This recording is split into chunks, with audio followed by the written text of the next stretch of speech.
इस दिव्य गाथा में, जहां महाकाल और उज्जैन की आभा आलोकित होती है। महाकाल की शक्ति, उज्जैन की भक्ति।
ब्रह्मांड की सबसे प्राचीनतम कहानियों में से आज हम वो कहानी सुनाएंगे जिसका सृजन पूरे ब्रह्मांड के सृजन से पहले हुआ।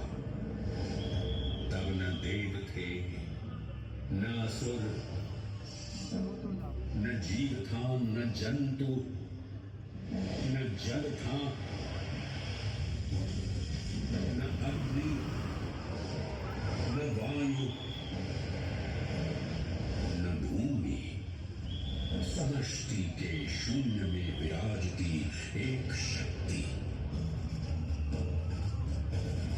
कालातीत और कालों के नियंता।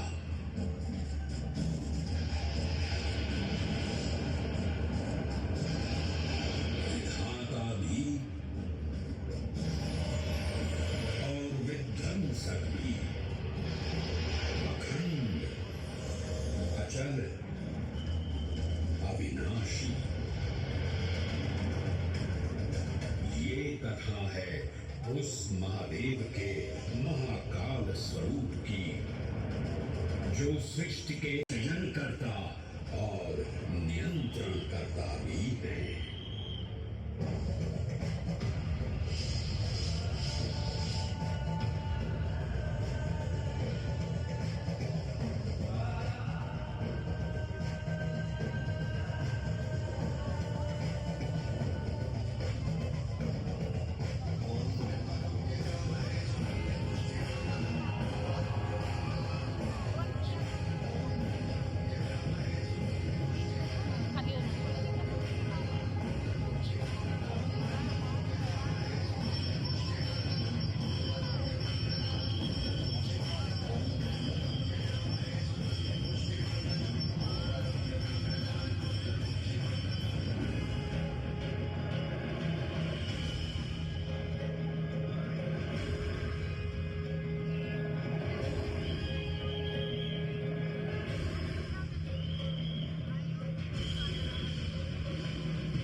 निर्विकार होते हुए भी अपनी माया से विराट विश्व का आकार धारण करने वाले महाकाल।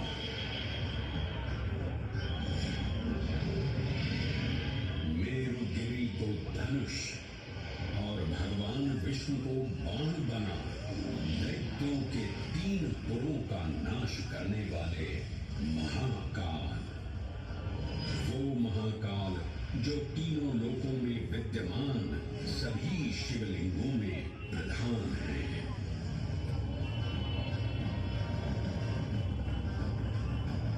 त्रिशूल की तीनों लोकों में सत्य, दया, दान और तप का चिन्ह है।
महाकालस्तन्नाम्ना तत्र वै हरः अर्थात नाभिदेश उज्जैन में स्थित भगवान महाकालेश्वर तीनों लोकों में पूजनीय हैं।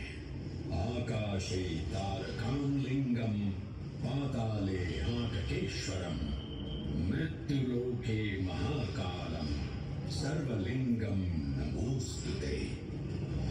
आकाश में तारक लिंग के रूप में, पाताल में आटकेश्वर के रूप में और मृत्युलोक में महाकाल के रूप में स्थित भगवान शिव को प्रणाम। समस्त लिंग स्वरूपों में विद्यमान भगवान शिव को सादर नमस्कार। नागदेश उज्जैन का अटूट बंधन है महाकाल के साथ, जो महाकाल स्तोत्र में उल्लिखित है। उज्जैन्यां महाकालम महाकालेश्वरम हरम। नगर की उज्जैन, जिसे संस्कृत साहित्य में अवंतिका, विशाला, कुशस्थली, पद्मावती, कनकश्रृंगा, स्वर्णश्रृंगा, प्रतिकल्पा, कुमुदवती और अमरावती के नाम से पुकारा गया। उज्जैन जो मनुष्य को मोक्ष प्रदान करने वाली 7 नगरियों में से एक है। उज्जैन जहां 84 महादेव का आशीर्वाद प्राप्त है। उज्जैन जिस पर सदा ही कृपा रहती है महाकाल की। यहाँ सतत क्षिप्रा नदी की निर्मल धारा बहती है। डमरू के नाद से जीवन को ऊर्जा मिलती है। घंटियों की झंकार मन को आनंदित करती है। और यहाँ का आकाश शिव आशीष स्वरूप है। श्मशान ऊषर क्षेत्र पीठम तु मनमेव च पंचकत्र न लभ्यते महाकाल पुरंदते। अर्थात यहाँ पर श्मशान, ऊषर यानी अनुपजाऊ भूमि, क्षेत्र अर्थात पवित्र भूमि, पीठ यानी शक्ति स्थान और मन अर्थात आध्यात्मिक शांति का स्थल पांचों एक ही स्थान पर उपलब्ध है। ये संयोग महाकाल की नगरी उज्जैन की महिमा को और गरिमामय बना देता है। उज्जैन के इस अलौकिक स्वरूप से प्रभावित हो महाकवि कालिदास अपने काव्य मेघदूत में लिखते हैं, हे जलधर, यदि महाकाल के मंदिर में समय से पहले तुम पहुंच जाओ तो तब तक वहां ठहर जाना जब तक सूर्य आंख से ओझल समय नगाड़े जैसी मधुर ध्वनि करते हुए तुम्हें अपने धीर गंभीर गर्जनों का है, क्योंकि ये वो प्रहर है जब सभी देवी देवता गंधर्व यहाँ उपस्थित और पूरी सृष्टि को अपने ताज से झुलसाने लगता है। इस भयावह स्थिति में देवताओं और असुरों के बीच हाहाकार मचा दिया। ये कैसा अमृत है? लक्ष्य था अमृत्व का, पर अब मृत्यु की विकराल छवि हमारी आंखों के समक्ष मंडरा रही है। इस भयंकर संकट से केवल वही उद्धारकर्ता मुक्ति दिला सकते हैं जो समस्त विश्व के परम संरक्षक हैं।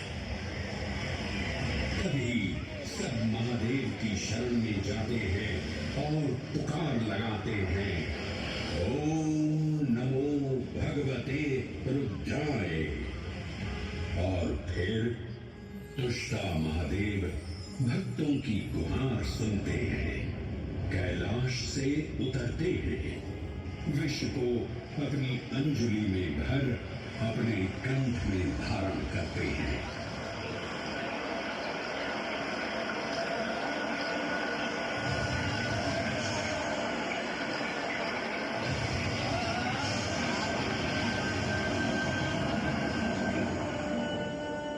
अंततो गत्वा सागर मंथन से अमृत कलश प्रकट होता है।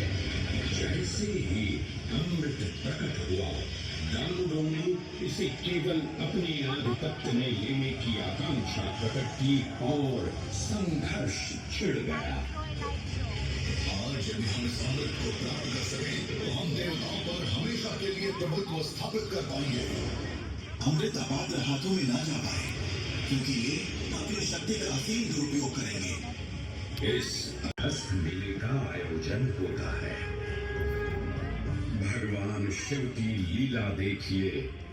लोक कल्याण के लिए स्वयं विषपान किया और अपनी नगरी पर अमृत वर्षा करवाई। अमृत की पावन बूंदों से अभिसिंचित ये दिव्य उज्जैन भूमि रामायण के पृष्ठों में भी सम्मिलित हुई। सतयुग के बाद त्रेता युग में माता सीता की खोज में वानर सेना का यहाँ आगमन हुआ।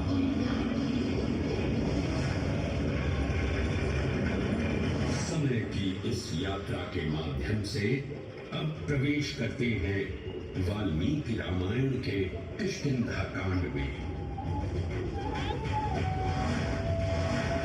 जब वानर राजा सुग्रीव अपने यूथपतियों से सभी प्रमुख स्थानों पर जाने के लिए कहते हैं और उन्हें अवंती नगर यानी उज्जैन जाने का आदेश भी देते हैं। मेखला उत्कल के क्षेत्र, दशर्न के नगर, आब्रवंती, अवंती और विदर्भ के राज्य, साथ ही माहिष्का के आकर्षक राज्य में भी पूरी तरह से खोजना होगा। एक युग भगवान विष्णु के राम अवतार से संपृक्त और अगला युग उन्हीं के एक और दिव्य अवतार से समरस होना, ये अद्वितीय संगम केवल उज्जैन में ही संभव था। परंतु एक क्षण ठहरिए और ध्यान से सुनिए। ये है भगवान श्री कृष्ण को अवंती ने ऐसा मंत्रमुग्ध कर दिया कि यहाँ 64 दिनों तक रुककर उन्होंने 64 विद्याएं और 14 कलाओं का ज्ञान लिया। उज्जैन का संबंध महाभारत से भी जुड़ा हुआ है। इस महान महाकाव्य के वन पर्व में उल्लेख किया गया है कि महाकालेश्वर मंदिर में स्थित कोटि तीर्थ जल का स्पर्श मात्र करने से अश्वमेध यज्ञ के समान फल प्राप्त होता था। और फिर परिवर्तन की इस अनवरत धारा ने एक नई कहानी लिखी। उज्जैन में उदय हुआ मौर्य वंश का। सम्राट बिंदुसार ने अपने पुत्र अशोक को उज्जैन का राज्यपाल बनाया और समय के साथ अशोक के शासनकाल में धर्म का विस्तार हुआ। मौर्य वंश के पश्चात विभिन्न राजवंशों, सम्राटों और नरेशों ने उज्जैन की सेवा की। उनमें से प्रमुख मालवागण और फिर गुप्त वंश ने यहाँ राज कर इसके वैभव में वृद्धि की। उज्जैन ने अपने भव्य तेज से जहाँ महात्माओं और शासकों को आकर्षित किया, वहीं इस नगर पर आतताइयों की दृष्टि भी पड़ी।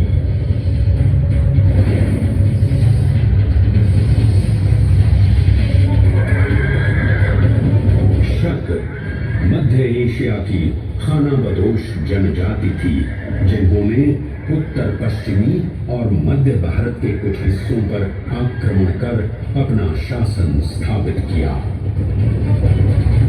ईसा पूर्व प्रथम शताब्दी में जब भारत शकों के अत्याचार से त्रस्त था, तब उन शकों ने उज्जैन पर भी कब्जा कर लिया और फिर उज्जैन में उदय हुआ एक तेजस्वी योद्धा महाराज विक्रमादित्य का। एक तरफ शकों का बल तो दूसरी तरफ विक्रमादित्य का अद्वितीय पराक्रम। विक्रमादित्य की तलवार महादेव के तीसरे नेत्र सी चमकी। प्रचंड युद्ध हुआ। महाकाल की कृपा से शूरवीरों ने शकों को परास्त किया और उज्जैन में गणतांत्रिक शासन स्थापित किया।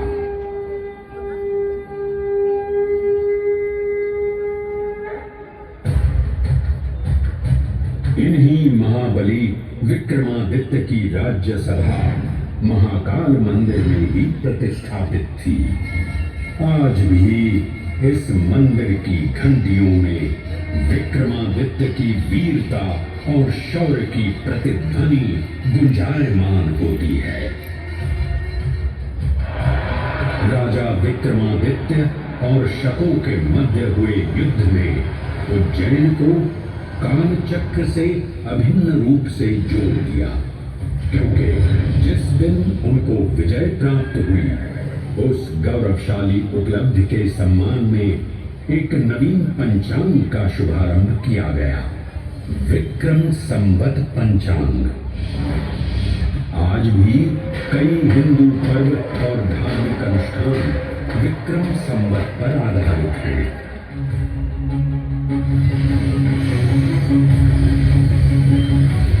पृथ्वी की भौगोलिक कर्क रेखा इस पावन उज्जैन भूमि से होकर गुजरती है। लगभग 300 वर्ष पूर्व उज्जैन विश्व समय का प्रमुख संदर्भ बिंदु था। यही कारण है कि उज्जैन की वेदशाला में वराहमिहिर, आदित्य दास, ब्रह्मगुप्त, आर्यभट्ट और भास्कराचार्य जैसे महान विद्वान अनुसंधान और अध्ययन में तल्लीन रहते थे। खगोल शास्त्र का केंद्र, महाकालेश्वर का आवास, जगत गुरु कृष्ण की नगरी, विक्रमादित्य का राज। जयति जय उज्जयिनी वैभवशालिनी। श्वासों को शिव मंत्र से अलंकृत कर मन को भाव की गंगा से निर्मल कर जो भी उज्जैन में महादेव की शरण लेता है उसका कल्याण होना निश्चित है।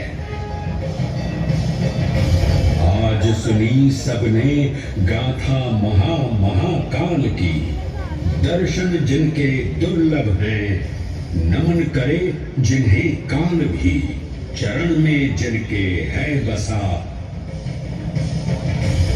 ये समस्त संसार कभी नहीं देखा होगा धरती पर ऐसा चमत्कार।